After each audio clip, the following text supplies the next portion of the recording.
Welcome to the Marshall News and View Show. Amy Lane Conyers. And today's guest is Glenn Olson, who is the Director of the Public Works in Marshall.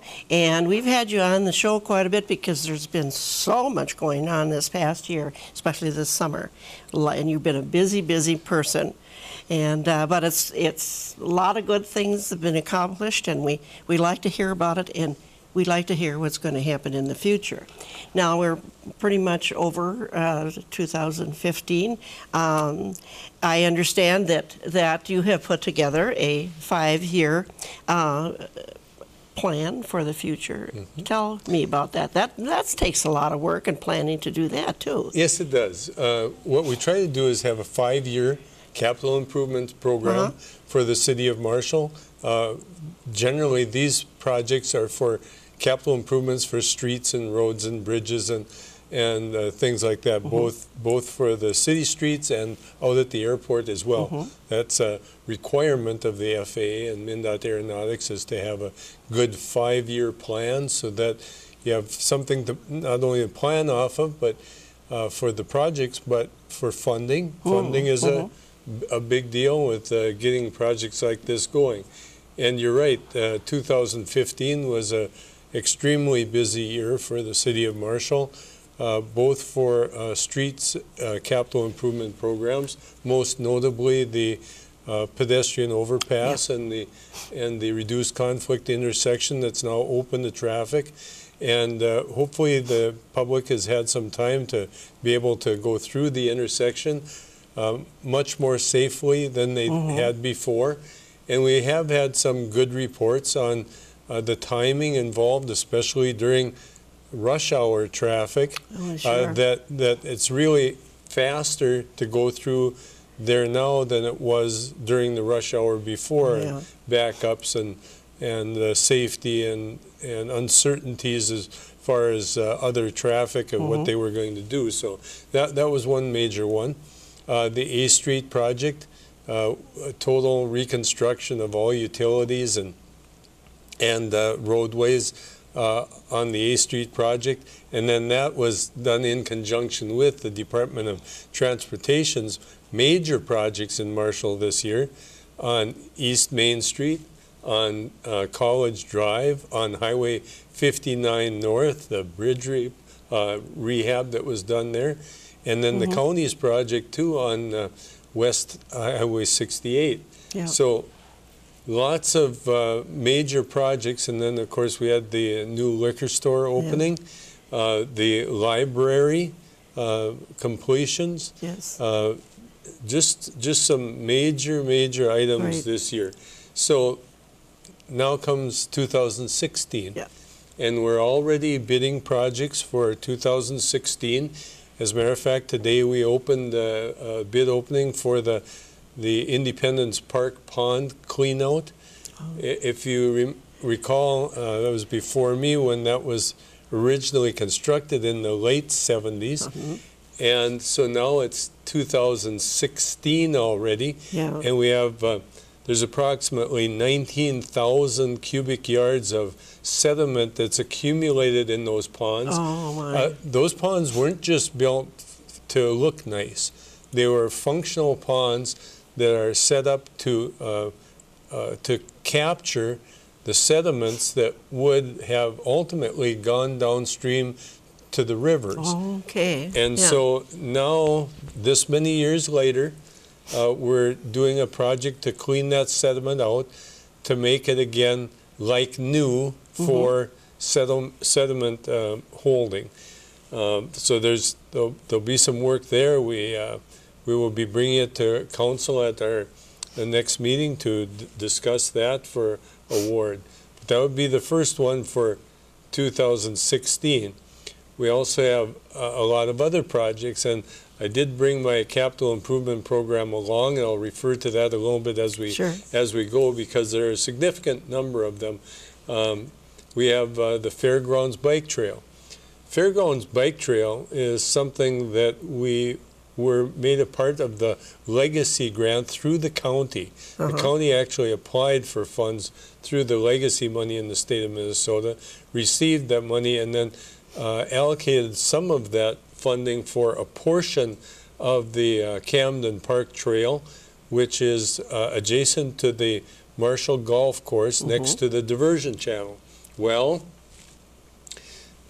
some difficulties always arise when you need approvals from significant agencies, and the reviews by the Department of Natural Resources, the DNR, and Burlington Northern Railroad, because we're going underneath, proposing to go underneath one of the Burlington Northern structures, and then we connect to the Department of Transportation on Highway 19.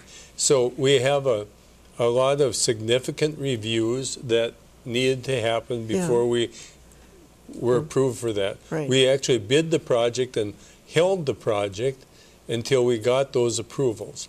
Well, we recently, after a very lengthy period of review, and I'll say more than 6 months, they came back and indicated that they wanted the city to provide additional documentation, including significant reviews of a retaining wall, protection from things falling off the railroad grade down onto the bike path. So ultimately, it's going to delay that project. They did give us some suggestions on how to apply for some additional funds to make up for some of the higher construction costs that it will entail to do the design and construction according to their desires, their requirements for the project. So that one's kind of on hold until we take care of both some redesign work and some increased funding discussions. So that's one for next year. That's gotten to be a lot bigger than you first thought. It's gotten to be a lot bigger. Now, what a nice trail, though, coming all the way from Camden State Park to the city of Marshall. The cooperation that we got from the parks system. The city of Marshall Street Department actually constructed the bike trail within the state park, and I don't know if that's ever been done in the state of Minnesota before, but really a cooperative project from their side as well as city of Marshall to get that end of the bike trail constructed. And you know, one of the main reasons we did that was to show the commitment of connectivity for recreational trail building between the state park system, Lyon County, just a huge partner in the development of this trail, and then within the city of Marshall, we had a piece that we had to construct two out at Wayside Rest. It's been renamed since, but the city street crews again built that section. That then ties the ability of the bike paths and sidewalks in the city of Marshall all the way to Camden Park. And can't say enough about that cooperation and funding commitment for all the entities involved. So the bike path is one. The next one I have on the list, and these are in no specific order, not by priority or anything, but is the Commerce Park Industrial Park continued development. And when you recall the Sonstegard Industrial Park development, that was really one of those projects where we knew we had some interest, but we had to go ahead and build that so that our local businesses, and they don't have to be local, but the local businesses specifically, needed to have a place for reinvestment and investment and expansion in Marshall. And without these projects, that development may go elsewhere. And what we wanted to make sure is that these companies, especially the local ones, had the opportunity to reinvest and invest in their local community. So Sonstegard's was kind of the first major expansion of industrial park property we've had in several years. And if you go out there today, it's, I'll say, essentially full. There's a couple lots left. But Running's selection of Marshall for its regional distribution center, huge investment, huge development area, and employment and activity going at that facility. I don't even know if other businesses and residents have noticed any increased traffic because of the specific location that's made available there. They can come from that facility out to Highway 68, 59, 23, 19, really a centralized location for these distributors to be operated from. Now, if you observe any increases, it will be traffic from new employees and new residents and people taking their kids to events and going to events and those types of things that makes the community the regional center it is. But for us, industrial development spurs everything else. That's right. We had, I just mentioned Runnings, we had the beverage wholesalers. Huge facility out there, very nice addition to the city, and there again, a distribution facility.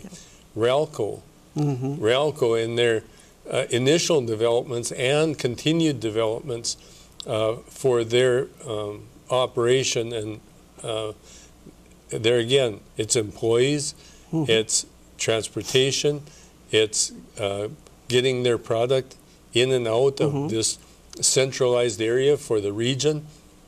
And really, in their development process, it's kind of worldwide. We have Runnings, of course. It's a large regional development area, multi-state. We have Beverage Wholesalers, which is a regional facility. We have Ralco, that's more than just this small region development. They're expanding greatly in their process development. And then, of course, Action Manufacturing for the Action track chairs. They're a company that has grown over the years, starting with Action Sports and then growing at their facility there and then expanding and having the need for another location. And that was one of the companies we worked hard with to be maybe the first development area for the east area at the airport. Well, that didn't work out because of specific regulations that we had to deal with. So there again, the local company worked with our Chamber of Commerce and our development group to find a good spot in Marshall that could be utilized for their operation with the potential for expansion needs in the future. And that was one of the spaces for that. And what we've learned, and we knew before, but this continues to come up, is without that foresight in development of available properties, the businesses can't make the decision to come here. That's right. So that's a big thing, and now we're working on the Commerce Park area. If you remember, that was the Daruk property that the city acquired from him some years ago. It's approximately a quarter section of land, and we intend to develop that in phases. We know that we don't need 160 acres available for industrial development tomorrow. It would be nice if we did, but we know that that doesn't happen all the time. So we take that piece of land and then we subdivide it into the areas that would most economically be developed to provide a maximum number of developed acres for an industrial user that would come into town. We are working with some local entities already concerning a relocation to that part of the industrial park. We're also working with MnDOT for an access location on Highway 68, essentially identical to the acceleration lanes and access to Sonstigards that we have at Lake Road. What that does is it's really an attractive location for trucking, because you've got a separated acceleration lane for semi-truck traffic to accelerate into the regular driving lanes. And as you know, we have a lot of people that come to work and go back from work from surrounding communities. Right. The Minneota area, the Ghent area, and that area is, I'll say, really congested in the morning and evening with people coming from and going to work. As a matter of fact, one of the projects for the county was to make a safety improvement at the intersection of County Road 33 and Highway 68. Another project that was done last summer and really creates a safer connection there. So Commerce Park, getting ready for continued development there is something that's important, and we will be applying for various types of funding to assist us in making those investments.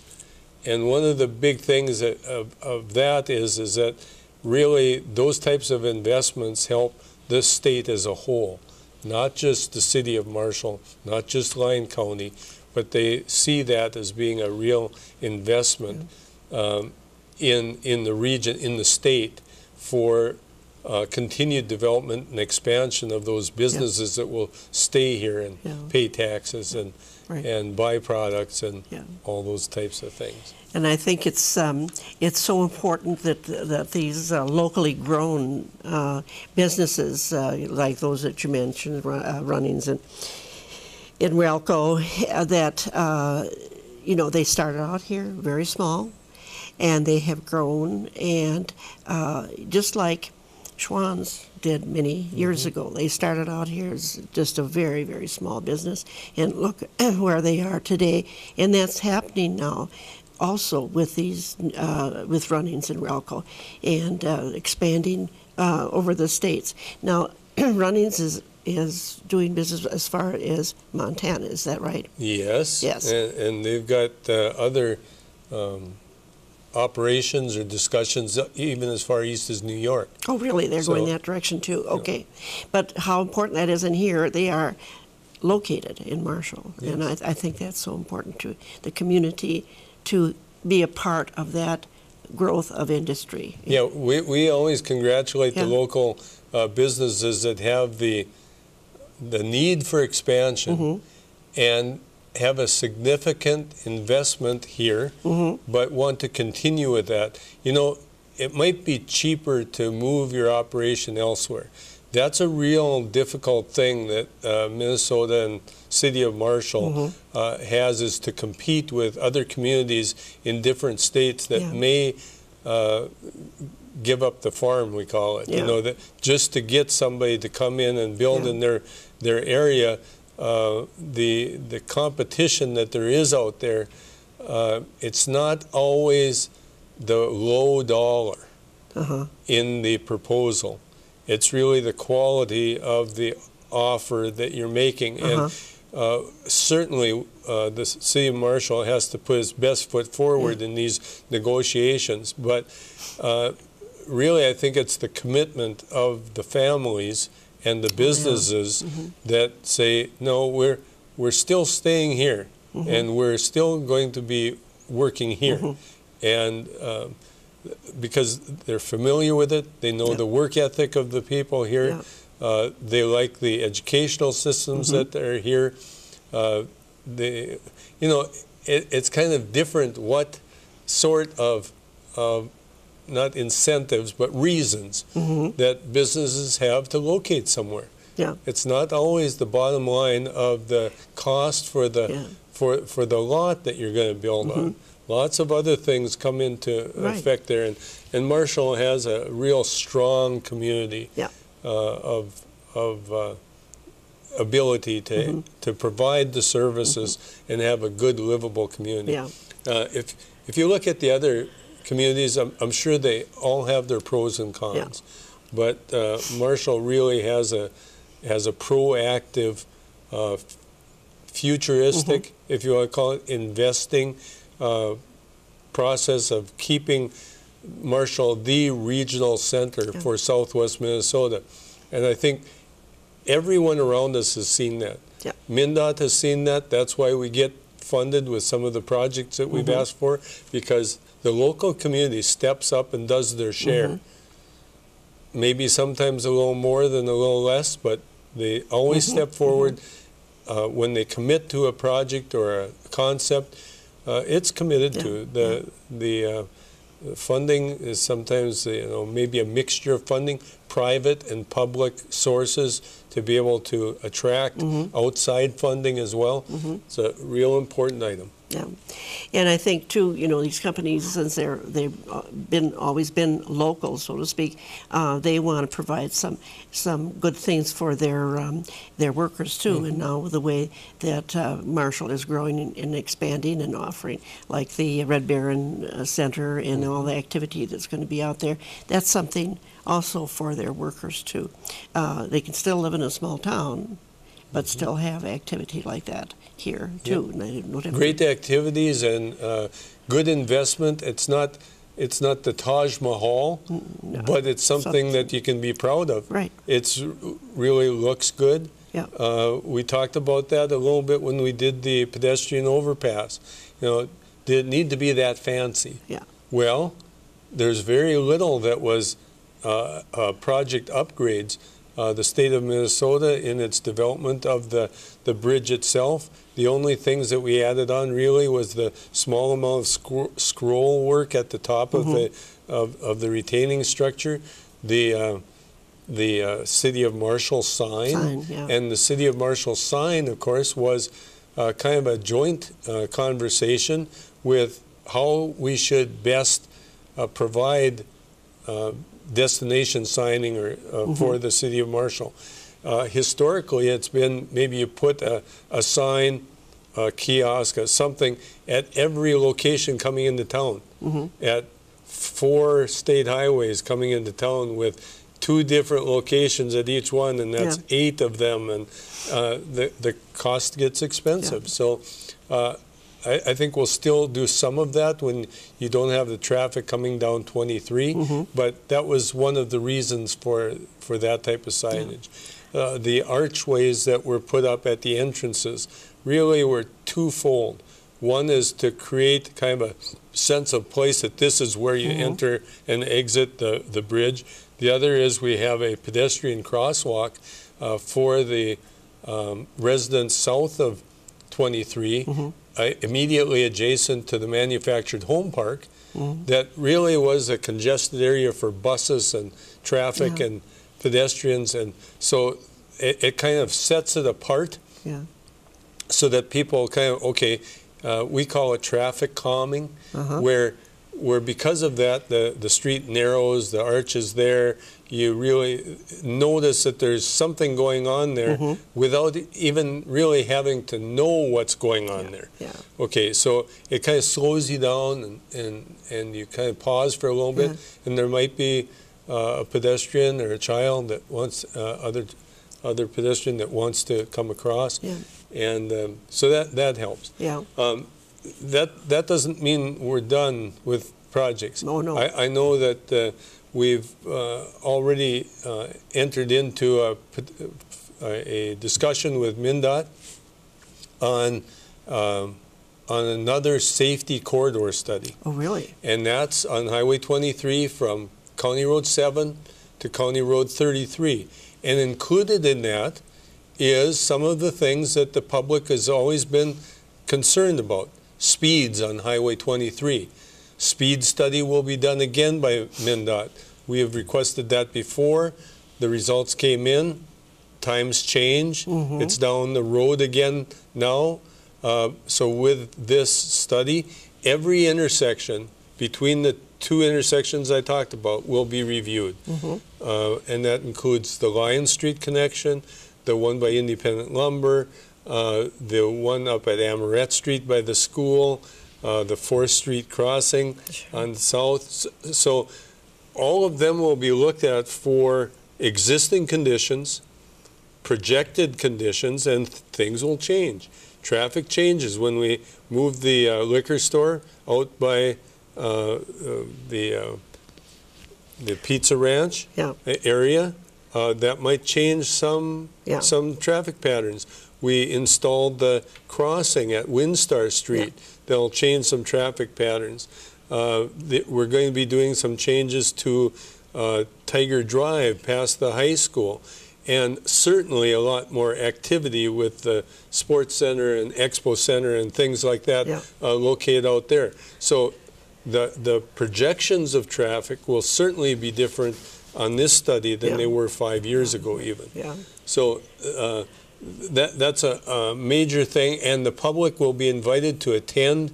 We'll have several meetings with scoping groups and the general public as well. So keep your eye on information on this channel and on other sources for that type of information, because MnDOT does use input by everyone for their study analysis. Good. Yeah, there's been lots and lots of stuff going on. And I just want to back up a little bit. I wanted to ask you, like you say, Commerce Park, we haven't, owned for that long, and it's filling up. Right. So it took quite a while for Sonsgard Park to fill up. So I imagine in your plan, you're also looking at an additional Commerce Park, or not a Commerce Park, but an industrial park, because we're growing. We are growing, and that's what we believe, that right now we've got enough room for anything that we could conceive of. But we also have a couple of residential projects that we're scheduling for next year. We had started the South 2nd Street project. We ran into some issues with property descriptions, and we wanted to take care of where the property lines were before we developed that. That will be going forward this year. We have East Lion, Redwood, and Jean Street reconstruction project. That's kind of east of the A Street project that we completed this year. So it's kind of a continuation of that. We'll have to be doing the rest of the improvements for the Sports Center ballpark area, concession stand and seating areas, and the parking lots there. And so we've really only touched on next year's projects. And we have, I'll say, an average of $8 to $9 million a year over the next 5 years that we're looking at constructing. Those could certainly be moved up or moved back for whatever year, but that's what we have scheduled for next year. Yeah, and it's so good that you're looking out to that 5-year span too, so that don't end the air and okay, now what are we going to do? Is there any money and all that? You don't have to worry about that for a while. That's wonderful. Well, lots of things have been going on. You've got an incredible amount of work taken care of this year. And yes, we didn't get to the real 5-year. You'll be back. Yes. We'll be back. Soon after the new year comes in, because we want to hear more about this. You can tell that we have a passion for the work that we do, and it's really an exciting community to live and work in. And that's good. And we just want to make sure that we continue that on for our kids and grandkids as well. That's right. And make a real solid footprint to this area. Good. Well, thank you for coming today, and thank you for all the good work you have done since you came here, and especially this past year. And Happy New Year to you, too. Happy New Year to you and to our viewers. So watch us next week. Thank you.